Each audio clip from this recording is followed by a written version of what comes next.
નમો અરિહંતાણં નમો સિદ્ધાણં નમો આયર્યાણં નમો વજ્જાયાણં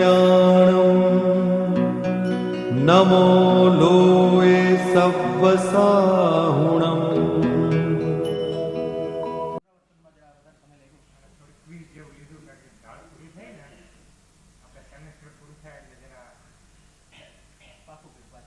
બરાબર છે.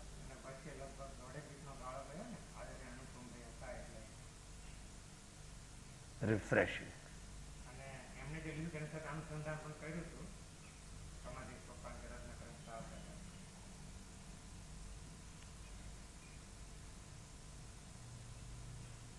ના એટલે કંઈ પ્રશ્ન હોય તો આપણે વિચારીએ, નહીં તો પછી જે પ્રમાણે આગળ જવાનું છે ક્રમની અંદર એ પ્રમાણે ક્રમમાં આગળ જઈએ.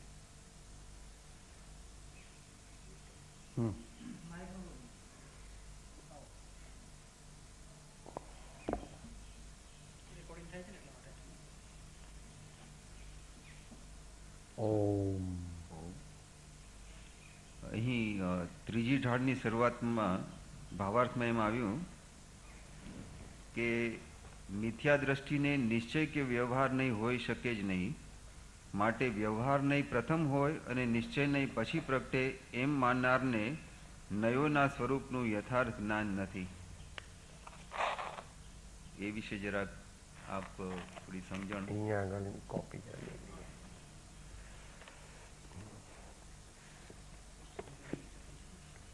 પાના નંબર 56, 56.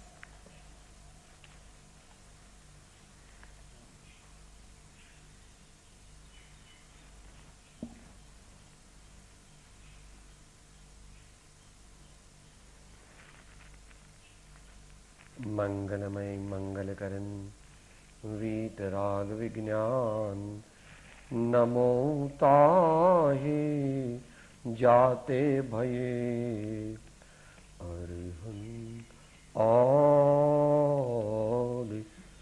મહા.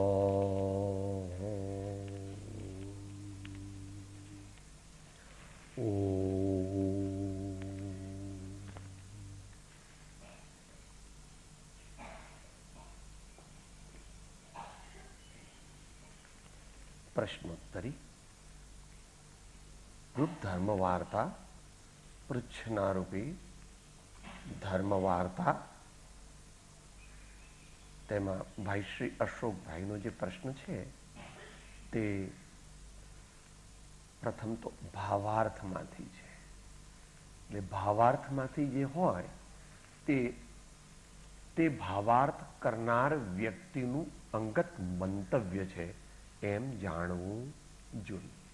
શબ્દાર્થ હોય તો તે મૂળ પુરુષનું વચન જાણવું જોઈએ. અને ભાવાર્થ એ ઇન્ટરપ્રિટેશન ઓફ ધ ઇન્ટરપ્રિટર. એ આટલું ધ્યાનમાં રાખીને આપણે એની વિચારણા કરીએ. એ મૂળ પુરુષનું વચન નથી. અહીંયા આગળ આપે કહ્યું કે મુખ્ય મુદ્દો જે છે કે મિથ્યા દ્રષ્ટિને નિશ્ચય કે વ્યવહાર નહીં હોઈ શકે જ નહીં એમ જો આપણે એકાંતે માનીએ તો સમસ્ત જગતના જીવોને, બધા જગતના જીવો મિથ્યા દ્રષ્ટિ છે એક માની લઈએ આપણે. 10-20 કાઢ લો અત્યારે. નિશ્ચય સંબંધ દર્શનની વાત ચાલે છે. તો બધા જગતના જીવોને નિશ્ચયને પણ નથી અને વ્યવહારને પણ નથી. તો એ લોકો કેવી રીતે જીવન જીવે? કેવી રીતે જીવન જીવે? કારણ માં નથી, બાપ નથી, પતિ નથી, પત્ની નથી, ખોરાક નથી અને ખાનાર પણ નથી, હું પણ નથી, તું પણ નથી, મોક્ષ પણ નથી, બંધ પણ નથી. કારણ કે નિશ્ચય નહીં અને વ્યવહાર નહીં, બે નહીં નથી. નિશ્ચય નહીંના ભાગ પડે. પરમ શુદ્ધ નિશ્ચય નહીં, શુદ્ધ નિશ્ચય નહીં, અશુદ્ધ નિશ્ચય નહીં. વ્યવહાર નહીંના પર અનેક ભાગ પડે. જો બંને નહીં, જગતના જીવોને નથી. કારણ કે મિથ્યા દ્રષ્ટિનો અર્થ જ એમ આપણે અહીંયા અત્યારે મનુષ્યની દ્રષ્ટિએ વિચાર, શાસ્ત્રીય દ્રષ્ટિએ નથી વિચારતા કે જ્યારે નરકના જીવોનું શું. અત્યારે આપણે એ પ્રશ્ન ઊભો કરતા, આપણે તો આ બધું વાંચીને શું કરવું છે, આપણું કલ્યાણ કરવું. એટલે આપણે તો મનુષ્યોની વિચાર કરણે, અને મનુષ્યમાં પણ અત્યારે આપણા અને આપણા જેવા બીજા આજુબાજુ છે એ તો ભગવાન એમ કહે છે, અને વસ્તુનું સ્વરૂપ પણ એવું છે. જ્ઞાનારણોમાં અને કૃપાળુદેવે એમ કીધું, 500 ગાઉ જશો તો પણ જ્ઞાની પુરુષનો ભેટો થવો દુર્લભ છે. શુભચંદ્રાચાર્ય તો સંખ્યા કહે છે 2 કે 3 છે એમ કહે છે વર્તમાનમાં. પણ 2-3 નો અર્થ પછી ટીકાકાર જે સમર્થ છે એ એમ કહે છે કે 2-3 નો અર્થ હે કે થોડાક છે, સાવ થોડાક. તો એ જે વસ્તુ છે એ વ્યવહારને અને નિશ્ચયને એ જો લાગુ જ ન પડે તો જીવન જીવી જ ન શકાય. એટલે અહીંયા પરમાર્થી સમજવું. કારણ કે હવે એનો તમને હવે લોજિકલી સમજાવીએ. નયનું જ્ઞાન અને પ્રમાણનું જ્ઞાન પરમાર્થથી સમ્યક દર્શન હોય તેને જ હોય છે, અને બાકીનાને જે છે તે ઔપચારિક વ્યવહારને કે ઔપચારિક નિશ્ચય નહીંનું જ્ઞાન હોય છે. તો જ્યાં સુધી સમ્યક દર્શન નિશ્ચય આત્મજ્ઞાન પ્રગટ નથી થયું ત્યાં સુધી ઔપચારિક હોવા છતાં એ સદગુરુની આજ્ઞા પ્રમાણે અને પોતાનું જે પણ કંઈ અલ્પ જ્ઞાન હોય તેને અનુસરીને પોતે જીવન જીવવું જોઈએ. જ્યાં સુધી વચનામૃતમાં આવે છે, જ્યાં સુધી સુપ્રતીત ન થાય, જ્યાં સુધી અનુભવ ગમ્ય ન થાય ત્યાં સુધી સુપ્રતીત કર્તવ્ય છે. બરાબર ભાઈ? જ્યાં સુધી અનુભવ ગમ્ય ન થાય ત્યાં સુધી સુપ્રતીત કર્તવ્ય છે. એટલે વ્યવહાર નહીંથી અને નિશ્ચય નહીં, જો અધ્યાત્મની અપેક્ષાએ આપણને લાગુ ન પડે તો નીતિની અપેક્ષાએ લાગુ પાડવા, ચરણાનુયોગની અપેક્ષાએ લાગુ પાડવા, અને કોઈ અપેક્ષાએ તમે લાગુ ન પાડો તો પછી ડુ વોટ યુ લાઈક. ઉપદેશ છે જ નહીં. કારણ કે ઉપદેશ તો 2 નય દ્વારા પ્રવર્તે છે, કાં તો વ્યવહાર નહીં કાં તો નિશ્ચય નહીં. હવે તમે કીધું કે વ્યવહાર નહીં પણ મને નથી ને નિશ્ચય નહીં પણ નથી, તો તમને કયો નહીં છે? અનય છે. એટલે કે સ્વચ્છંદ મને લાગુ પડે. હું મિથ્યા દ્રષ્ટિ છું તો મને શું લાગુ પડે? સ્વચ્છંદ નહીં. હવે સ્વચ્છંદ નહીંથી તો જગતના જીવો વર્તી જ રહ્યા છે, એમાં એમને કઈ શીખવાડવાનું? જગત જીવ હૈ કર્માદિના અચરિજ કછું ન લીના. શું રોકે જીવ સ્વચ્છંદ તો પામે અવશ્ય મોક્ષ. એ તો એમણે બહુ આગળની વાત કરી દીધી. પહેલા તો મોક્ષ માર્ગ પામે, અને મોક્ષ માર્ગે ન પામે. પહેલા તો મુમુક્ષુતા પામે. અરે મુમુક્ષુતા પણ ન પામે. 254 વચનામૃત, શ્રીમદ રાજચંદ્ર વચનામૃત પત્રાંક 254 ના આદેશ અનુસાર આત્મજ્ઞાનને રોકનારા મુખ્ય 3 કારણો સુધી પણ એ જીવ પહોંચ્યો નથી. કારણ કે એ પહેલા આવે છે. બોલો ભાઈઓ માટે બોલો. 254 3 મુખ્ય કારણો ને લીધે આત્મજ્ઞાન રોકાયું છે, અથવા જ્યાં સુધી તે 3 કારણો હોય ત્યાં સુધી જીવને આત્મજ્ઞાન થાય નહીં એવો નિયમ કીધો. અને એવો કૃપાળુદેવ કીધું છે ભગવાનની આજ્ઞા પ્રમાણે કહેલો છે. કોઈ કે સાહેબ એમને તો કીધો, અમને કોઈ આગમ પ્રમાણ આપો, તો એ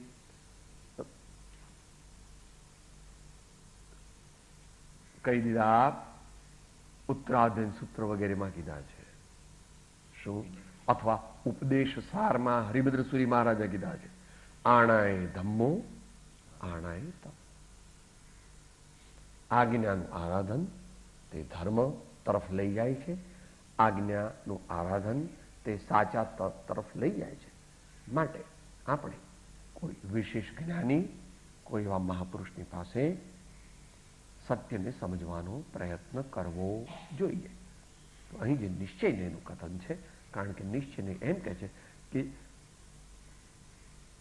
જગતના જીવોને સાચું જ્ઞાન હોતું નથી, અને વ્યવહારને અને નિશ્ચયને એ સમ્યક જ્ઞાનવાળાને લાગુ પડે છે. તો એ સિદ્ધાંતથી સાચું છે કે કેમ? તો બોલો, જ્ઞાનના પ્રકાર. તો આ 5 તો જગતના જીવનો હોતા જ નથી. 3 જ હોય છે: કુમતિ, કુશુત, કુઅવધિ. એમાં અત્યારે તો કુઅવધિ વાળા પણ કોઈ ભાગ્ય જ દેખાય છે. એટલે જગતના જીવોને કુમતિ અને કુશુત 2 જ્ઞાન છે, એ અપેક્ષા એ નહીં લાગુ પડતા નથી, એમ સમજવું. બાકી તો જેને પોતાનું આત્મકલ્યાણ કરવું છે, કરવું હોય તો 254ની આજ્ઞા પ્રમાણે આપણે એને 6 મુખ્ય મુદ્દા લઈએ છીએ. એમાં ત્રીજો મુખ્ય મુદ્દો. 6 મુખ્ય મુદ્દા બોલો. આપણે બોલ્યા હતા ત્યાં આગળ ક્યાંક, હા, બેંગ્લોરમાં બોલ્યા હતા. બોલો, પહેલા 3 મુદ્દા ભાઈઓ બોલો, જે અઘરા છે. છેલ્લા 3 મુદ્દા બહેનો સહેલા બોલે, કારણ કે તમને મોઢે નહીં. એ છેલ્લા 3. પહેલા 3 એક બોલો. જીવમાં અનંત દોષ રહ્યા છે, એનું લોજિક આપો. પ્રકૃતિનો વિસ્તાર અનંત હોવાને લીધે તેના ઉદયને વશ એવા જગતના જીવોમાં અનંત દોષો છે. પહેલો મુદ્દો. બીજો મુદ્દો બોલો ભાઈ. તેમાં મુખ્ય દોષ એ છે કે મુમુક્ષુતાનું ન હોવું. અનંત દોષોમાં સૌથી મોટો દોષ એ છે કે જેથી મુમુક્ષુતા જ ઉત્પન્ન ન હોય. કોઈને કોક ભાઈ આપણે મંદિર જઈએ, કંઈક દાન આપીએ, કંઈક પૂજા કરીએ, શું જરૂર છે? આપણે એવું બધું ગરીબ લોકો કરે, દુઃખી લોકો કરે. આપણે ધર્મની શું જરૂર છે? ધર્મવાળા અહીં આવીને 5-10 હજાર રૂપિયા લઈ જશે, પછી આપણે ધર્મ મૂકી કરવો. જીવને મોક્ષરૂપી પુરુષાર્થ અથવા પોતાનું ખરેખર કલ્યાણ કેમ થાય, પોતાને સાચું સુખ અને શાંતિ કેમ પ્રગટે, એવું વિચારવાનો સમય પણ નથી, એવી એની ભાવના પણ નથી.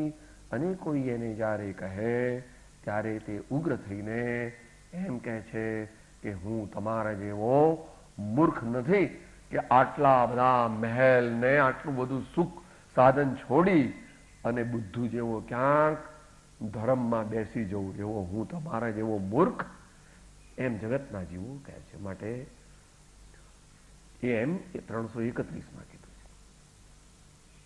જ્યાં ભ્રાંતિગત પડે સુખ સ્વરૂપ ભાસ્યું છે, એમાં તો જુદો શબ્દ છે, આપણે એનું અહીંયા અત્યારે કન્વર્ટ કરીએ. ભ્રાંતિગત પડે સુખ સ્વરૂપ ભાસ્યું છે એવા જગતના સંસારી પ્રસંગો અને પ્રકારોમાં જેમને અત્યંત આસક્ત બુદ્ધિ તન્મયતા વર્તે છે, તેવા જીવો કઈ અસત્સંગ અસત પ્રસંગને છોડવાના કે ઘટાડવાના પણ નથી, અને તેમને દુઃખ સિવાય બીજા કશાયની પ્રાપ્તિ થવાની.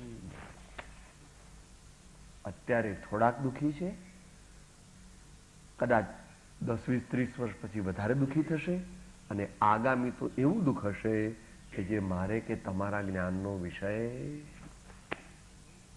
આપણે માનીએ તો પણ, અને આપણે ન માનીએ તો પણ. કરેલું કર્મ તેનું ફળ આપ્યા વિના રહેતું નથી. તીર્થંકરને પણ તીર્થંકર ભગવાન મહાજ્ઞાની હોવાથી ઘાતી કર્મોને મુનિ અવસ્થામાં અદ્ભુત આરાધના અને તપની અને સંયમની પ્રધાનતા દ્વારા બલાત્કાર રે ઉદયાવલીમાં લાવીને બાળી નાખે છે, અને પૂર્ણ આનંદ પરમાત્મા બની જાય. પણ આપણે બધા તો કેવા છીએ આપણને બધાને ખબર છે. માટે મોટો મોટો દોષ કયો કે મુમુક્ષુતા જ. ભગવાને નહીં, દરેક આર્ય મહાપુરુષો એ 4 પુરુષાર્થ કહેવાય. ભગવાન તો કહ્યા જ છે, પણ કોઈ પણ બુદ્ધ ભગવાન હોય કે હિન્દુ ઋષિમુનિઓ હોય કે કોઈ સંત ધર્માત્માઓ હોય, તે પણ કહે છે ભાઈ, હે ભાઈ, ધર્મ સાથે તમે ભલે પૈસા કમાઓ, ધર્મ સાથે તમે કુટુંબનું પાલન કરો, કીર્તિને પ્રાપ્ત કરો તો અમને કંઈ વાંધો, અને ધર્મ દ્વારા જ મોક્ષની પ્રાપ્તિ થાય. તો બે. હવે ત્રીજો મુદ્દો મુમુક્ષુતા એ છે કે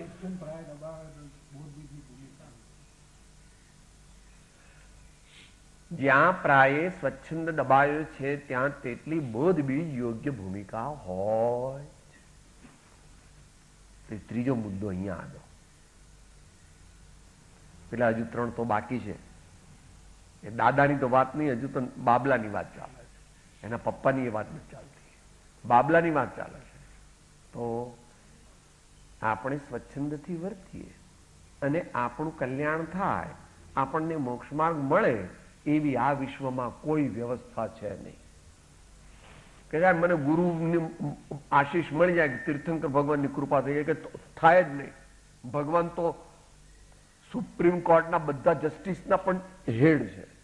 ભગવાન કાંઈ પણ અસત્ય, મુનિ હતા ત્યારે પણ મન વચન કાયાથી કરતા નહોતા, તો 3 લોકના નાથ થયા પછી તો કરે જ કેવી રીતે? માટે આપણે જો કલ્યાણ કરવું હોય તો સ્વચ્છંદનો નિરોધ કરી અને ગુણિયલજનો આપણાથી વિશેષ જેવું આત્માથી છે, અને જો પ્રિફરેબલ તો આત્મજ્ઞાની હોય, અને એનાથી પણ પ્રિફરેબલ જો સાચા મુનિ હોય, તો તેમની આજ્ઞા પ્રમાણે ધીમે ધીમે આપણે આપણું વ્યવહારિક જીવન પણ બનાવવું જોઈએ અને પરમાર્થિક જીવન પણ બનાવવું જોઈએ. આપણને એકલો પરમાર્થ ન હોય, એકલો પરમાર્થ મુનિને જ હોય, અને તે એને પણ ધર્મ વ્યવહાર તો હોય. મુનિ હોય ને કે હું તો ગમે તેમ આહાર લઉં, તો મુનિ હોય જ નહીં. મુનિ કોણ? મુનિ તે છે કે જે ગુરુની આજ્ઞાએ વર્તે છે, અને એવી આજ્ઞા છે પ્રવચન સાર બધા શાસ્ત્રોમાં છે. એ પ્રમાણે આપણે એને એ રીતે સમજવું.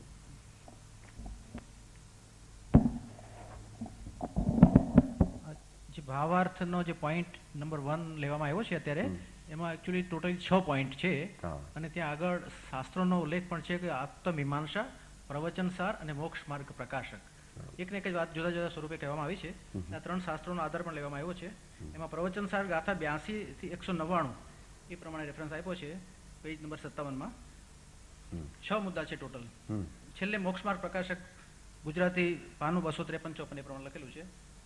મુખ્ય મુદ્દા મને લાગે છે મોક્ષ માર્ગ પ્રકાશકના જ લાગે છે બધા. બરાબર.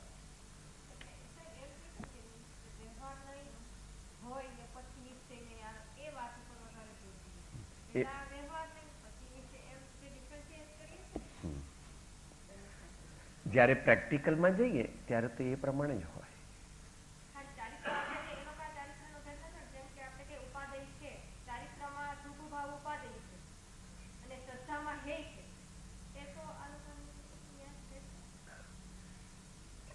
પણ ક્રમ કેવી રીતે હોય?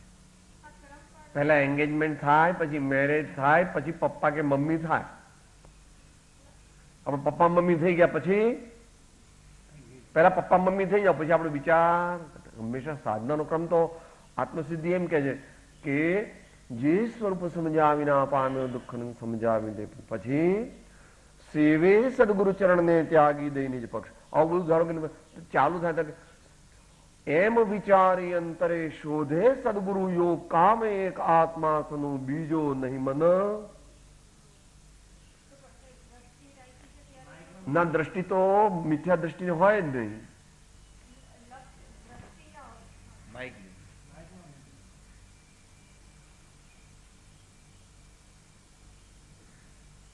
એટલે મનમાં એમ ઈચ્છા એટલે વિચાર્યું છે કે મારે આત્માને પ્રાપ્ત કરવો, ત્યારે સદગુરુને શોધે છે ને. બરાબર બરાબર. એટલે એ મનમાં એમ છે કે મારે આત્મા પ્રાપ્ત કરવો છે. આત્મા પ્રાપ્ત કરવો છે, આત્મ કલ્યાણ કરવું. હા, આત્મકલ્યાણ. અચ્છા, આત્મા પ્રાપ્ત કરવો એ આત્મકલ્યાણની આગળની સ્ટેજ છે.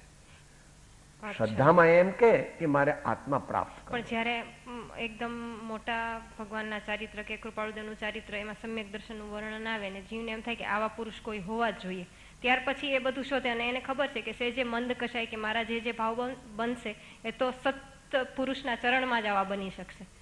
જો એવો લક્ષ્ય નથી એને, તો પછી એને નિશ્ચય કેવી રીતના હોય? એ તો સામાન્ય કલ્યાણ ઈચ્છે છે કે ભાઈ રાગદ્વેષ ઘટાડવાને મારે આત્મકલ્યાણ નથી કરવું, તો આવી રીતે મોક્ષ મળી જશે. નાસ્તિ છે પણ અસ્તિ નથી એની પાસે. એમાં એની પોતાની ભૂલ છે, પણ જ્ઞાનીઓની ભૂલ નથી. હા, ના, જ્ઞાનીઓની ભૂલ નહીં. તો નિમિત્ત નાસ્તિ અને અસ્તિ, અસ્તિ અને નાસ્તિ, હા તો એમ બંને પરસ્પર સાપેક્ષ છે. હા. હમણાં જ બોલ્યા કે પ્રીતિ અનંતી પર થકી જે તોડે હો તે જોડે હો. એટલે પહેલા કયું સંકિત હોય? હા, વ્યવહાર. અને પહેલા સંકિત હોય કે આપણે પ્રાપ્ત કરવું પડે? જો નિશ્ચય સમ્યક્ત્વ લઈએ તો વ્યવહાર નીચે સમ્યક્ત્વ સમજ જગતના જીવોને છે નથી, તો એ વ્યવહાર સમ્યક્ત્વ નામ પામે. બરાબર. વ્યવહાર સમ્યક્ત પહેલું વ્યવહાર સમ્યક્ત જ હોય. આ વ્યવહાર સમ્યક્ત એ તો જગતના દરેક જીવોને છે, કારણ કે મુનિ પંથ ને માનનારા પણ એમ જ કહે છે કે અમને વ્યવહાર સમ્યક્ત્વ છે, અમે દેવશાસ્ત્ર ગુરુની શ્રદ્ધા કરીએ છીએ. બરાબર છે. વ્યવહાર સમ્યક્ત્વ એમને ખરેખર નથી. હા, તો એને વ્યવહાર કહેવાય કેવી રીતે? જો લક્ષ્ય નિશ્ચય ઔપચારિક. ધારો કે એને વ્યવહાર નહીં લો તો તમે શું કરશો? તમે કરશો, આગળ જશો કેવી રીતે? હા, સમ્યક્ત્વ શું નામ કરવું? ચાલો તમે કીધું, બધું કીધું સાચું. આપણે શું કરવું આપણા જીવનમાં? દેવશાસ્ત્ર ગુરુની ભક્તિને એ બધું કરવું, પણ મારે વ્યવહાર સમ્યક્ત્વ છે એમ માનીને કરે તો પછી જે આજે વાંધા છે કે અમે સમ્યક્ત્વ છે જ અમારી પાસે, એ પ્રોબ્લેમ પાછો અહીંયા અટકે છે. બાકી મનમાં તો ચોખવટ છે કે હા વ્યવહાર સમ્યક્ત્વ છે, આટલું કરે તો એ વ્યવહાર સમકીતી છે, અને એ જીવ દરેક પોતાના પરિણામને આધીન. એટલે વ્યવહાર નિશ્ચય બંને સાપેક્ષ છે, એ અપેક્ષાએ અમે લઈએ. પહેલો વ્યવહાર, બીજો નિશ્ચય, ત્રીજો. એમ જ હોય. પહેલા વ્યવહાર ને પછી નિશ્ચય એમ જ હોય. જો વ્યવહાર અને નિશ્ચય એમ નહીં લો તો પહેલા 7મું ગુણ સ્થાન મને પ્રાપ્ત થયા પછી હું દીક્ષા લઈશ, એમ તીર્થંકર ભગવાનને કરવું પડશે. એમ કરે છે ભગવાન. બરાબર. જયારે દીક્ષા લે છે ત્યારે 5મા ગુણ સ્થાને છે તીર્થંકર ભગવાન. બીજાની વાત તો જવા દો. જયારે તીર્થંકર ભગવાન દીક્ષા લે છે ત્યારે પહેલા એમને પંચમુષ્ટિ કેશલોચન કરે છે. માટે જે ક્રમ છે એ બુદ્ધિક સ્તરે જો વાત કરવી હોય તો આખું જીનાગમ એને ખોટું પાડી શકાય કે આ ભગવાને બધા ગપ્પા માર્યા છે એમ કીધું ને મોક્ષમાળામાં. પણ એવું કરવાથી 7મી નરકથી પણ મને જગ્યા નહીં મળે, એનાથી નીચે જવું પડશે. 7મી નરકથી પણ નિગોદમાં. એટલે એક શાસ્ત્રીય પરિભાષા છે અને એક જીવન પ્રેક્ટિકલ કેવી રીતે જીવવું એ રૂપ ભાવ અને એ રૂપ પ્રક્રિયા છે જે આપણને બધાને લાગુ પડે છે. એટલે એકલા શાસ્ત્રથી કામ થતું. શાસ્ત્રમાં માર્ગ કહ્યો છે, મર્મ તો સત્પુરુષની પાસે જઈને જ કરવો પડશે. હવે એને માટે થોડું વધારે આપણે વિસ્તાર જોઈતો હોય તો આપણે પાનું કાઢીએ તો આપણને કંઈક વધારે એમાં એ જ કહું છું. એટલે પૃષ્ઠ સંખ્યા 570 કાઢી. 570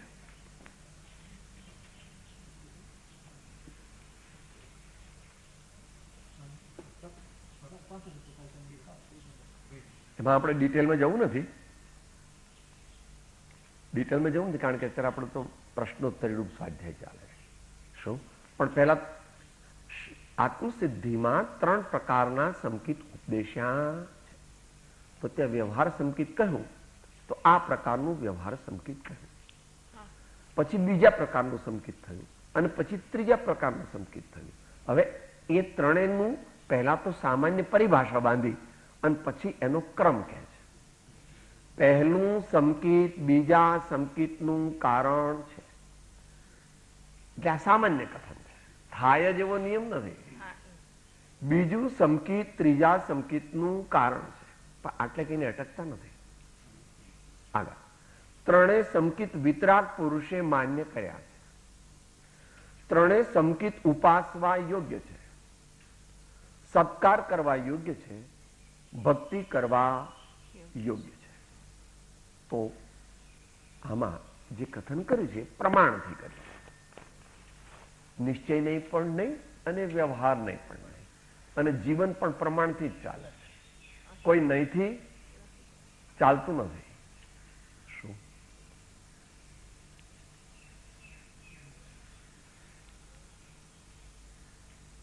જો શાસ્ત્રને લાવવામાં આવે તો નિશ્ચય નહીં લાવે તો બંધને મોક્ષ છે નહીં.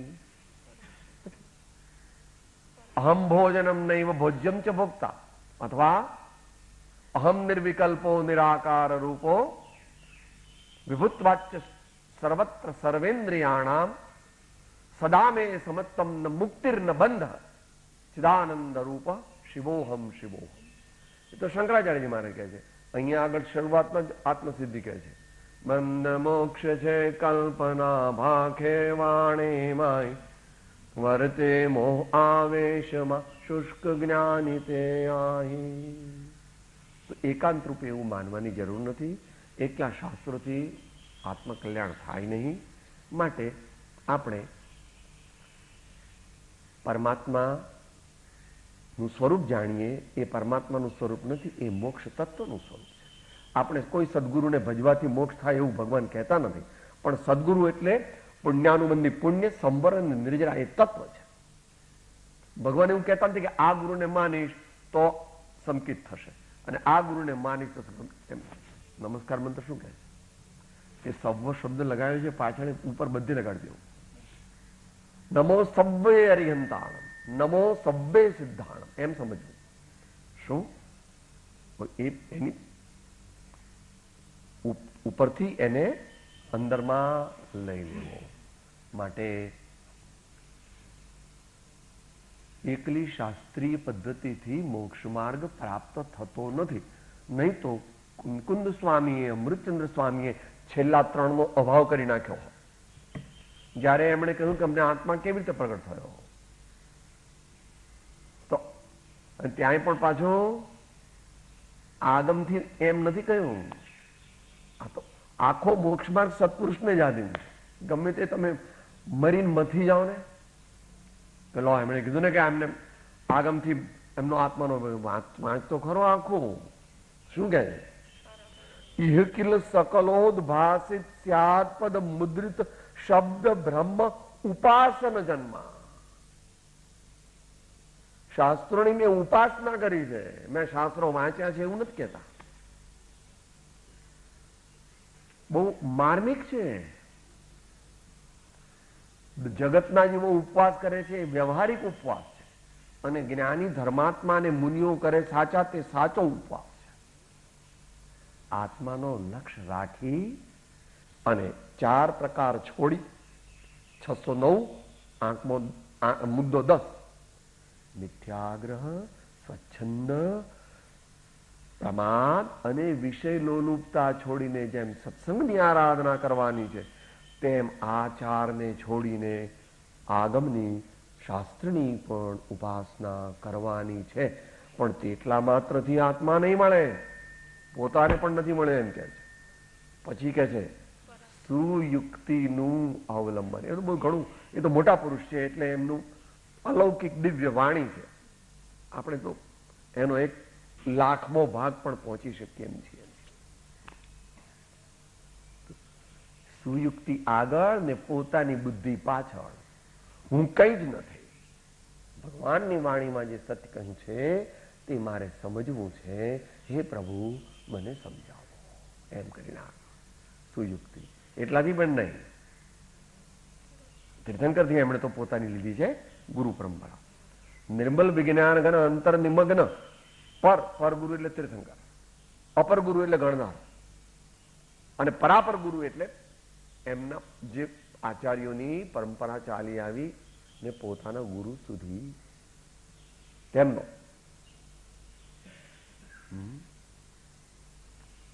નિર્મલ વિજ્ઞાન ઘન અંતર નિમગ્ન પરાપર ગુરુ પ્રસાદીકૃત શુદ્ધાત્મ તત્વાનુશાસન જન્મા. પછી છેલ્લે કહે છે કે અમને વારંવાર આત્માનો અનુભવ થાય, પ્રચુરપણે થાય, અમંદ થાય. એમનું વર્ણન કરવા આપણી પાસે કોઈ શબ્દો નથી. એવા પુરુષો તે પરમાત્મા જ છે. ભલે એમને કેવળ જ્ઞાન નથી, પણ એ કેવળ જ્ઞાનની જેવા જ છે. એક સહેજ સંજ્વલન વચમાં આવે છે, એને કહીએ તો એવો કહી શકાય છે. તો શાંતિથી સમજવું. એક પોઈન્ટ એમાં પ્રેક્ટિકલી જરા આપણે વિચારીએ કે જ્યારે વ્યવહાર નહીંમાં પ્રવર્તતા હોઈએ, અત્યારે આપણે બધા એ જ મોટા ભાગના મુમુક્ષો એવી રીતના પ્રવર્તી રહ્યા છે, તો ત્યારે પોતે એમ વિચાર કરવાનો ને કે હું આ જેમ હું વ્યવહાર કરી રહ્યો છું એ નિશ્ચય તરફ લઈ જાય છે કે નહીં મને, તો જ તે વ્યવહાર સાચો. બરાબર. એટલે આત્માના લક્ષ્ય કરવો, નિશ્ચયને લક્ષ્યમાં રાખીને કરવો. પણ એટલી બધી એની ક્ષમતા જ નથી, એટલે નિરંતર એ એવું તું કરી શકે જ નહીં. બાબાને કહીએ, 2 વર્ષના બાબાને કે શાકભાજી લઈ આવો, તો એનામાં અત્યારે એની ક્ષમતા નથી કે 2 વર્ષનો બાબો તમને શાકભાજી લઈને આપે. એમ જગતના જીવો તે ઘડીએ ઘડીએ આત્માનો લક્ષ્ય કરે એવી એમનામાં તાકાત જ નથી. ગુરુ કહે છે તેમ કરો, અને ગુરુ કહે છે તે સાચા ગુરુ કહે છે તેમ કરો. અને ગુરુ પણ કહે છે તો ગુરુ જયારે સમજાવશે કે હું કહું એમ નથી કરવાનું, તારા આત્માના લક્ષ્ય કરવાનું. કારણ કે નિશ્ચય ગુરુ કોણ છે? આ સદગુરુદેવ પોતાનો નિશ્ચય ગુરુ છે. નિશ્ચય ગુરુ તો પોતાનો, પણ ત્યાં સુધી એની હમણાં દ્રષ્ટિ પહોંચી શકે એવી વ્યવસ્થા નથી. એટલા માટે સદગુરુનો આશ્રય અનિવાર્ય છે. પણ સદગુરુ તે જ છે કે જે પોતાનો આશ્રય કરાવતા નથી, પણ ધીમે ધીમે આત્મા તરફ એને વાળે. એ પ્રમાણે એટલે સુધી એનો એ કહી શકાય છે. બાકી ભગવાન પણ મોક્ષ માર્ગ પૂરેપૂરો કહી શકતા નથી. ગઈકાલે આવ્યું હતું સ્વાધ્યાય, સ્યાત કથંચિત અવક્તવ્યમ. તીર્થંકર ભગવાન પણ મોક્ષ માર્ગ પૂરેપૂરો બતાવી શકે વિષય. એક આત્મજ્ઞાનીની અને એક આત્મજ્ઞાનીના આશ્રય વાતની. તો એ એટલે આપ્ત પુરુષની વચનની પ્રતીતિરૂપ, આજ્ઞાની અપૂર્વ રુચિરૂપ અને સ્વચ્છંદ નિરોધપણે આપ્ત પુરુષની ભક્તિરૂપ. આ 3 જેને લાગુ પડે એ વ્યવહારમાં છે. હા, માન્ય છે. એટલે આ લગાડવા પડે કે મુમુક્ષુ છે, આત્માર્થી છે કે વ્યવહાર બરાબર છે. એટલે अपने भाव पर है. હા હા, दुनिया में कोई कहेगा दुनिया के सब लोग तुम्हारे को बोलेंगे केवल ज्ञानी है, तो इससे क्या हो गया? कुछ नहीं होगा. એટલે આટલી વસ્તુ તો નજીક જ કઈ છે. આ તો એકદમ આત્મજ્ઞાનની નજીક છે. હવે ન લે તો જુદી વાત, પણ એટલું લગાડવું પડે ત્યારે વ્યવહાર સંકેત, પછી ત્યારે નામ પામે. એવું છે કે વર્તમાન કાળમાં જીવોનો પુરુષાર્થ ને એમની યોગ્યતા એવી જ છે કે એમાંથી કોક જ મોહ ગ્રંથિના ભેદને પ્રાપ્ત કરવા. પણ ત્યાં આગળ એવું લાવવું નહીં. કારણ કે જો ઈચ્છો પરમાણ તો કરો સત્ય પુરુષાર્થ, ભવ સ્થિતિ આદિ નામ લઈ છેદો નહીં અપોપદેશ થાય.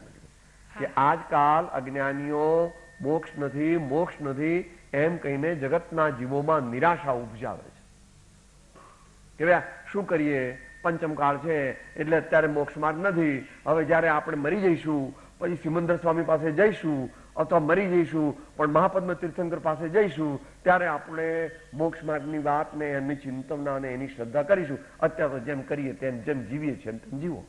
તો એ કઈ મોક્ષ, એ કઈ આત્મકલ્યાણનું કારણ છે? એવું નથી. તો કોઈ ઉપાય નથી જેનું અત્યારે આપણે સારા થઈને આપણે ભગવાનને પ્રાર્થના કરવી એટલી પણ આપણા શક્તિ ન હોય તો કે હે પરમાત્મા મને એવી બુદ્ધિ આપો, એવી શક્તિ આપો કે આપનું કહેલું તત્વ હું સમજી શકું.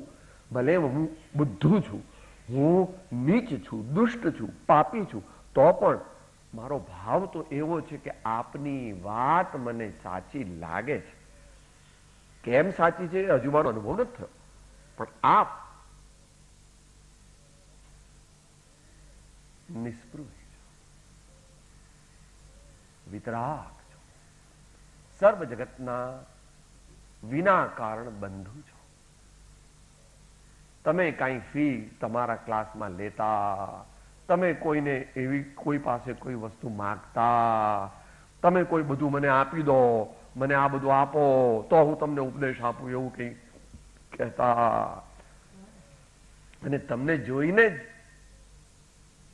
ઇન્દ્રો, ધર્ણેન્દ્રો, નરેન્દ્રો, ચક્રવર્ત બધાય ને એવું થાય છે કે અહો પ્રભુ,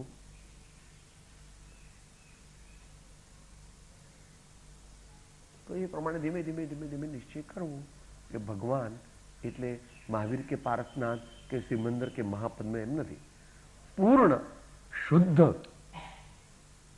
આત્મા, એમ નામ પરમાત્મા. हमारे नाम तुम्हारे जे आप बुद्ध, वीर, जिन, हरि, हर, ब्रह्मा या उसको स्वाधीन કહો, એની સાથે અમારે કઈ સંબંધ નથી. પણ પરમાત્મા તો એટલે હોય છે અને કરવું હોય છે. એમાં નિશ્ચય નહીં માનનારા એમ માને છે કે જો પૂજા કરવી એમ કહેશો તો વ્યવહાર નહીં મુખ્ય થઈ જશે. એટલે પૂજા તમારું આત્મકલ્યાણ થવાનું હશે ત્યારે તમે તમારા જીવનમાં પૂજા હશે, તમારું આત્મકલ્યાણ થવાનું હશે ત્યારે તમે સદગુરુ તમને મળશે. તો એવી પ્રરૂપણા શૈલી એ નથી. પ્રરૂપણા શૈલી તો જે આત્મસિદ્ધિમાં કરે સેવે સદગુરુ ચરણને ત્યાગીને નિજ, અથવા હેમ વિચારી અંતરે શોધે સદગુરુ યોગ કામ એક આત્માસનું. આખો દિવસ શેર બજારમાં અને શાક માર્કેટમાં અને શોપિંગમાં પડ્યો રહે અને પછી કઈ ભાઈ મારું જયારે સમ્યક દર્શન થવાનું હશે ત્યારે કોઈક આકાશમાંથી ઉતરશે ફિરસ્તો અને કહેશે કે હવે હું તારું આત્મકલ્યાણ કરવા આવ્યો, તો હવે હું તારું આત્મકલ્યાણ કરું. તો એવું કંઈ ન થાય. ગરજ 100% આપણે છે. સત્પુરુષ તો અંગુલ નિર્દેશ કરે, સત્પુરુષ તો સત્યનું પ્રરૂપણ કરે, સત્પુરુષ તો પ્રેરણા કરે, પણ એથી આગળ કંઈ કરી શકે એ પોતે જ આગળ પ્રેરણા એમની ઝીલવી જોઈએ, એમનો બોધ ઝીલવો જોઈએ. એ નથી ઝીલી શકતા તો એ કહે એ પ્રમાણે ગુણ જિજ્ઞાસા, સત્પાત્રતા પ્રાપ્ત કરવી જોઈએ. તો એમ કરતા કરતા કરતા એક દિવસ કામ થશે.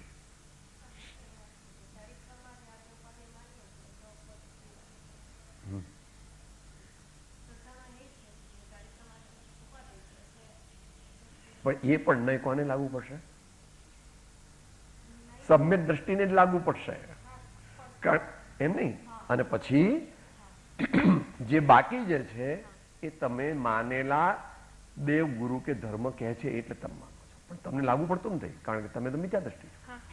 એટલે તમને તો શ્રદ્ધા ચારિત્ર ગુણ લાગુ જ નથી પડતા, કારણ કે તમારી શ્રદ્ધા પણ જૂઠી છે અને ચારિત્ર પણ જૂઠું છે.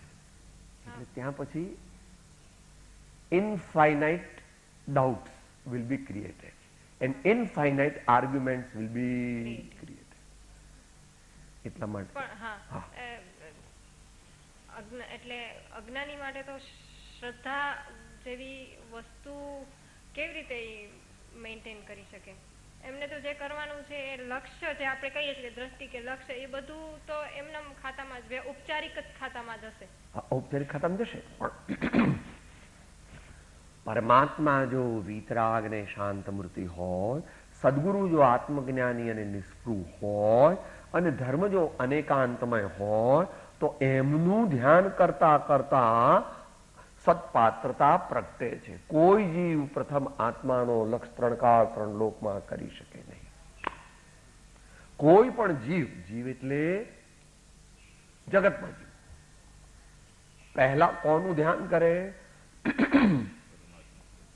પરમાત્માનું ધ્યાન. એટલે તે ઔપચારિક છે. જો સાહેબ, એટલે ધારો કે આપણે માનીએ મતાંતરમાં ન માનતા હોય જે અન્ય ધર્મી છે, બરાબર, આપણે સમ્યક દ્રષ્ટિ તો રમણ મહર્ષિ કે કોઈ પણ, તો જ્યાં એમને પરમાત્મા ઘણી વાર ન હોય, જેમ કે કોઈ સ્થાનકવાસી હોય તો પરમાત્મા કે કશું અવલંબન માન્ય નથી કર્યું હતું, છતાં સમ્યક દર્શન નથી એમ એમને સમ્યક સદગુરુ માન્યા છે કે નથી માન્યા? સદગુરુ એમણે ધર્મ માન્યો છે કે નથી માન્યો? માન્યા છે, શાબ્દિક રીતે તો બધું માન્યું છે. એ વાત આખી પાછી જુદી છે. હા, એ એટલે- સદદેવ સદગુરુ સદધર્મનું સ્વરૂપ, હા, એ સામાન્ય સ્વરૂપ. બાકી તો સામાન્ય સ્વરૂપ. અત્યારે જૈન મતાવલંબીઓમાં જ ભેદ છે.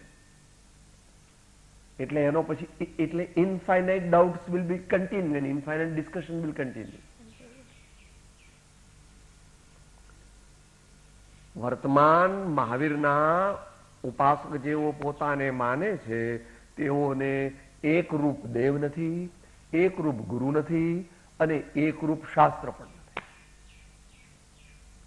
અમુક શાસ્ત્રોને એ અનટચેબલ માને છે. એટલે આ પછી આનો અંત નથી અને એમાં જવાથી આપણને કશાય વષ્ટાનું કારણ થશે વગેરે.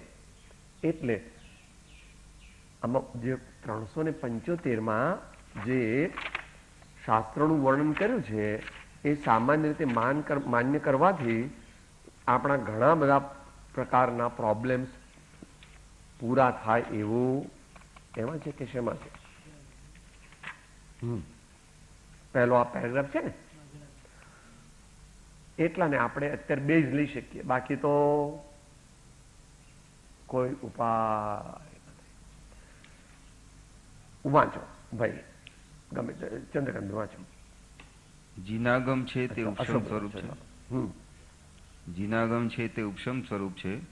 ઉપશમ સ્વરૂપ એવા પુરુષોએ ઉપશમને અર્થે તે પ્રરૂપ્યા છે, ઉપદેશ્યા છે.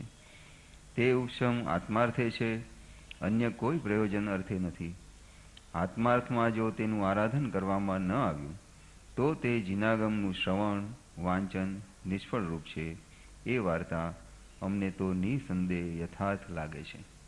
આટલું આપણે કરવું, આટલે સુધી આપણે કરી શકીએ. માટે એકલા પુરુષાર્થથી મોક્ષ થતો નથી. એકલા પુરુષાર્થથી મોક્ષ થતો નથી, પણ મોક્ષનું મુખ્ય કારણ તે પુરુષાર્થ છે.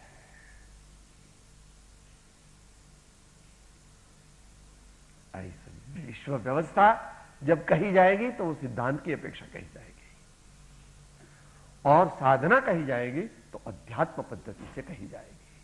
और दोनों का समन्वय जो नहीं करता है वो कर लो. इनका दृष्टांत ले लो. બહુ પ્રમાદી હતા ને એટલે કેવળ જ્ઞાન નો થયું. ભણો એમને તો બહુ પ્રમાદ કરતા હતા ને એટલે જ કેવળ લો લો ऐसे 7वां नरक में जगह नहीं मिले. बहुत पुरुषार्थ किया, योग्य द्रव्य, योग्य क्षेत्र, योग्य काल, योग्य भाव, उसको स्वीकारना ही पड़ेगा. उसको नहीं स्वीकारोगे तो बोलो उनको गालियां दो, सबको दो. शुद्ध केवली भगवान भद्रभाव स्वामी को भी दे दो. तो 12 अंग 14 पुराणों ज्ञान नकामू है, तुम्हें अज्ञानी जाओ. ऐसा कहने से हम लोग ही निगोद में जाएंगे. ऐसा भाव करेंगे तो हम ही निगोद में जाएंगे. तो सब जहां जैसा है वहां वैसा है. इसमें तीर्थंकर भी कुछ फर्क नहीं कर सकते हैं. तीर्थंकर वस्तु के स्वरूप की कुछ बदलाहट नहीं कर सकते. तीर्थंकर की ताकत अपने आत्मा में है. वो पर द्रव्यों को और पर जीवों को निश्चय से कुछ भी नहीं कर सकते हैं. नहीं तो उनकी भावना ऐसी थी समस्त विश्व को मोक्ष हो जाए, सब जीवों का ऐसी भावना थी. मगर वो कर नहीं सकते. भावना कर सकते हैं, भवन तो अपने को ही करना पड़ेगा. अकेले अध्यात्म को मानने वाले और सिद्धांत का अपलाप करेंगे तो भी नहीं चलेगा. सिद्धांत वाले कहेंगे देखो जब मेरा होनहार होगी तब मेरा कल्याण हो जाएगा. तो वही मोक्ष मार्ग में कहते हैं होनहार जैसा कुछ वाय नहीं. जब यह जीव तत्व ज्ञान का सम्यक रूप से पुरुषार्थ करता है तब उसकी होनहार भी बन जाती है, उसकी काल लब्धि भी पक जाती है. तो जीवने खरेखर आत्मकल्याण करવું નથી એટલે આવું બધું કરે છે. હા, વ્યવહારમાં તો બધું જ કરે છે. કહેતો નથી આપણે કે સાહેબ મારા દીકરાને લગ્ન કરવા જ નથી, દીકરાને લગ્ન કરું અને 5-10 દિવસમાં એની વહુ મરી જાય તો વળી પાછું બધું લપછપ થાય ને બધું ફરીથી કરવું પડે. એના કરતા મારે લગ્ન કરવા જ નથી દીકરાના.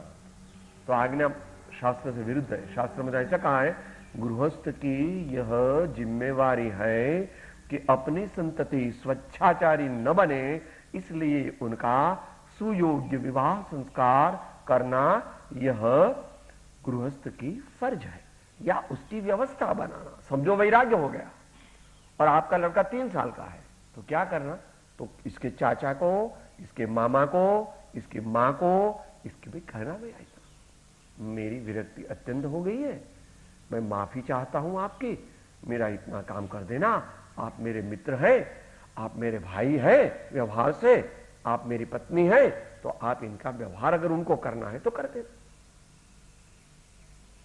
ભગવાનની વાણીમાં સર્વ પ્રકારે અવિરોધપણું છે.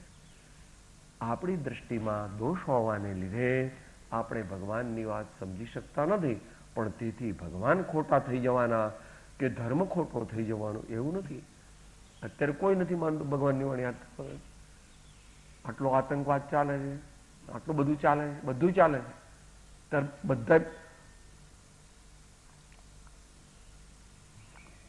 વિકથા થાય અને ટાઈમ રોકે છે. બેંકના પણ ગોટાળા ને ગુંડાઓ રાજ કરે છે. તો આ બધું તો મહાપુરુષો એ વખતે કહી ગયેલા, એ અંત મંગળ કરી. એટલે એનો ક્રમ એવો છે. ત્યાં સુધી એ વ્યવહાર સંકિત પરમાર્થથી કહેવાતું નથી, પણ ક્રમ છે.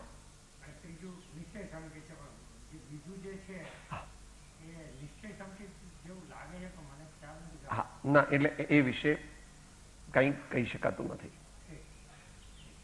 કારણ કે પહેલી લીટીમાં વ્યવહાર સંકેત છે, પણ બીજીમાં અનુભવાંશ પ્રતીતિ એમ કહ્યું, અનુભવનો અંશ આવી ગયો અને પછી એને વ્યવહાર સંકેત કેવું એ શાસ્ત્ર સંમત નથી. અનુભવનો અંશ પણ જ્યાં પ્રગટ્યો ત્યાં આગળ, છતાં પણ અનુભવનો અંશ કેવળ જ્ઞાનની અપેક્ષા એ પ્રગટ્યો હોય તો એ આપણા જ્ઞાનનો વિષય નથી, અને તો એને સંકેત ન કહેવાય.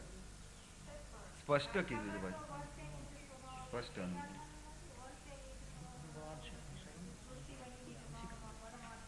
બરાબર છે, પણ પછી ત્યાં પેલું શું કરશો? હે ના, એ ત્યાર પછી પાછું એ પણ ખરું, એ પણ ખરું. ત્યાં ચારિત્રની અપેક્ષા કીધું છે, એટલે એટલો ભેદ છે, એટલો ભેદ છે. અલ્પ ચારિત્ર પ્રગટ્યું હોય, વિશેષ ચારિત્ર ત્યાર પછી પ્રગટ્યું, પછી કેવળ જ્ઞાન પ્રગટે છે આગળની ગાથાઓમાં. શું એટલે જે 110મી ગાથાની બીજી લીટી છે એમાં જેમાં ભેદ ન પક્ષ એમ જ્યાં કહે ત્યાં 144મી ગાથા સમયસારની આવી જાય છે. અંતે છતાં આપણે એના વિશે કોઈ ડોગમેટિઝમ નથી. કોઈ જ્ઞાનીઓ એને વ્યવહાર સંકિત કહે તો એનો અમને કઈ વાંધો, પણ અહીંયા તો એવું કહ્યું છે કે જ્યાં એ ગાથા અંતમંગળ બોલીએ, અંતમંગળ, હા, એટલે બધા સાથે બોલીએ તો બધા જેટલાને આવડતી હોય તેટલા બોલે, નહીં તો પછી આમાં નથી આપી એટલે અહીંથી શોધવી પડશે. તો અત્યારે સમય હવે આપણે બંધ કરી, કારણ કે ટાઈમ થઈ ગયો છે. 144મી ગાથા સમયસાર, ગુજરાતી પદ્યાનુવાદ. સમ્યક તે મજ જ્ઞાનની જે એકલે સંજ્ઞા મળે, નય પક્ષ સકલ રહિત ભાગ્યો તે સમયનો સાર છે. અને એની સાથે 143 ગાથા પણ જોડી દેવી, કારણ કે એના અનુસંધાનમાં જ છે. પહેલી 143 છે, પછી 144 છે. નય દ્વય કથન જાણે જ કેવળ સમયમાં પ્રતિબદ્ધ જે રોકાઈ ગયો શાસ્ત્રમાં, એ નયને પક્ષ આખી જિંદગી ચર્ચા કર્યા કરશે. આગળ નય પક્ષ કઈ પણ નવગ્રહે ગ્રહે એટલે હઠાગ્રહ કરે, નય પક્ષથી પરિહીન તે. એ જ ધર્માત્મા પરમાર્થ ધર્મને પામેલા છે, બાકીના તો પોથી પડપડ જગમુઆ પંડિત ભયાન કોઈ, 2.5 અક્ષર પ્રેમ કે પઢે સો પંડિત. જ્યાં મતિની ગતિ નથી ત્યાં વચનની ગતિ ક્યાંથી હોય? યત વાચો નિવર્તન્તે અપ્રાપ્ય મનસા સહ. આટલે સુધી એ પછી જેવા તારા ભાવ, જેવો તારો પુરુષાર્થ, જેવું તારું ભવિતવ્ય તે તને મુબારક અને મારા હોય તે મને મુબારક, એમ તત્વ સમજ. સદગરો પરમ કૃપાળુ શ્લોકના સબ સંતન કી જય. આનંદ ઘનો